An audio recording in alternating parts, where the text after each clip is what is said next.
Aswekra e boma ma KISUMU kawuono ni endi timo yiero mag jotendgi mabiro tayogi e tijno. Wadwani watudre achiel kachiel kod jafwambo marwa Millicent Adhiambo mondo omiwane ler mathoth kotende gi weche mabende timore gi sani e kaunti no ma KISUMU. Millicent Adhiambo ni KISUMU kendo daher mondo mi koro watudre ne kode onyiswa ni to gin ang'o gini matimore yiero ni itimo gi riwruok mar johala go, gin ji adi matimo yiero margi, to dipo ka ang'o gini magigeno ni jotelo mabiro tayogi go biro timonegi. Millicent, amosi ni misawa, miwane ler ni to nyaka gie sani yiero mar jotelo mag johala matimo ohala matindo tindo kata aswekra e boma ma KISUMU chal nade kata chopo kanye gie sani?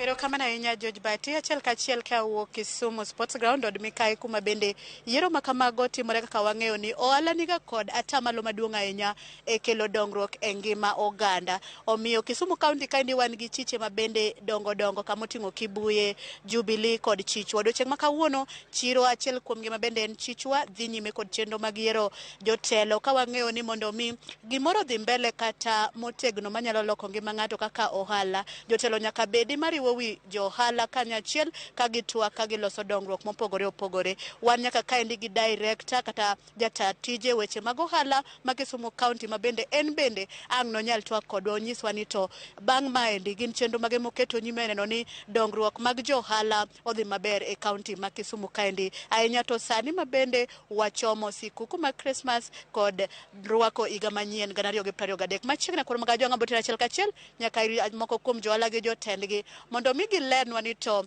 gin gi geno mare e yiero ni endi, to yiero ni gitime bang' ndalo maromo nade, to gik mage magichano keto mbele mondo mi director kata jata tije obi otimnegi mondo ginuang' kaka weche mag loko ohala odhi maber. Machiegni ting'io kamera kachichakona gi nyingi. Erokamano, gi nyinga iluonga ni Salim Alias Tosha. An johala maduong' Chichwa Market, stall number 67. Kawuono wan godiochieng' marwa makende mar yiero.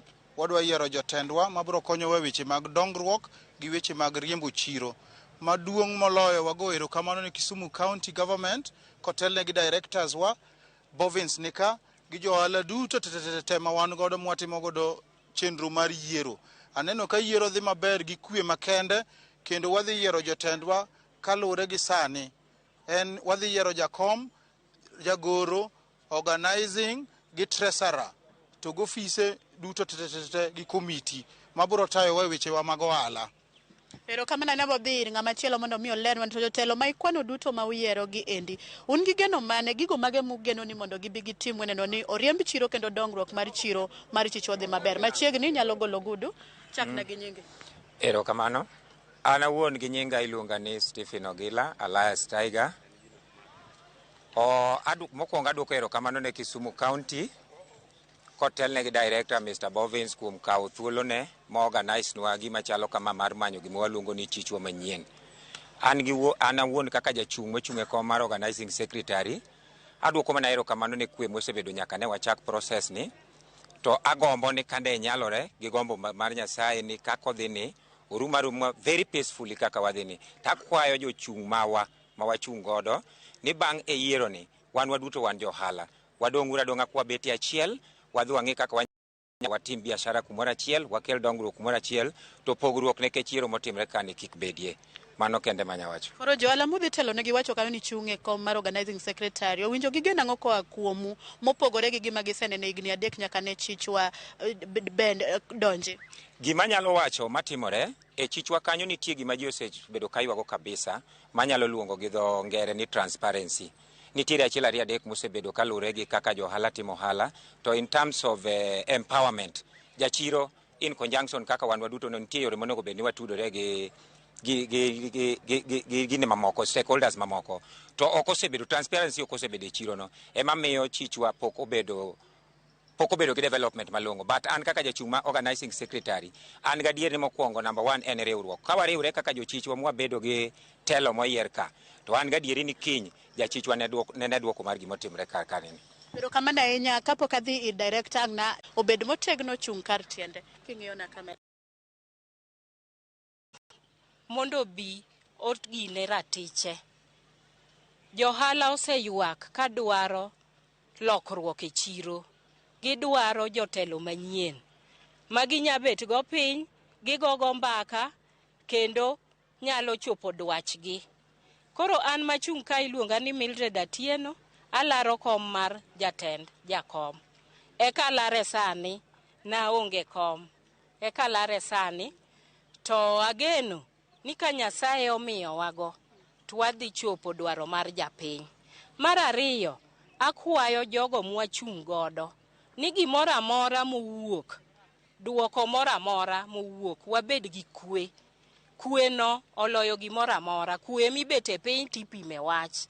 Koro adwa ni gini korumo e yo makare, wadog piny kaka johala, to wawach ni to kare. Ang'o ma gini mane wadwaro ma county government nyakonyo wago, nikech wan gi lek mang'eny, gi ng'eny mok tang'a wach gi sani.